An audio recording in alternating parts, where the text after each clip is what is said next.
ask you some questions. Tell me your first and last name again. Rob Jones. And spell it for me, Mr. Jones. ROBJONES. Okay.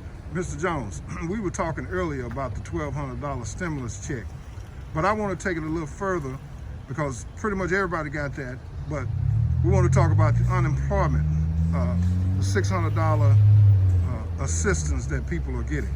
Now, I want to get your opinion on this thought.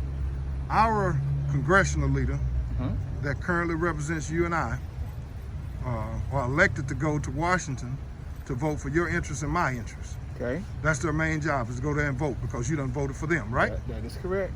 So why is it, Mr. Jones, on a critical moment, in a critical time such as we're in, your elected leader, Congresswoman Eddie Bernice Johnson, didn't even have the guts or the courage or the laurels, get up off of her laurels and go to D.C.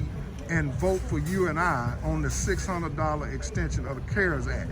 Even though it passed by the House, it passed without her vote.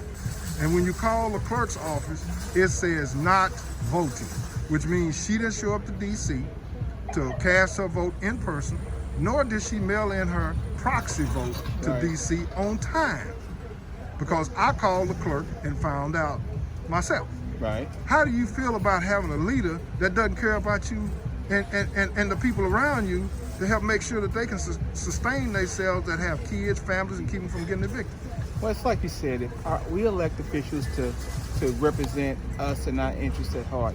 And if officials not doing that, then they just simply need to be replaced. If they're not doing what they said they were going to do and what we elected them to do, then there's only one thing you can do. That's exercise your right to vote and vote them out. So how do you feel about what she did and did not do? Well, if those are the facts, and I think that's unfortunate because a lot of people have put their trust in her, and for her not to even show up or mail it in at the very latest, because that's just putting your name on something and put it in the mail. Maybe she had a health issue or whatever. She didn't feel like flying up to D.C. I can understand that, but to not even just put your signature on the ballot and mail it in, that's unexcusable. Well, let me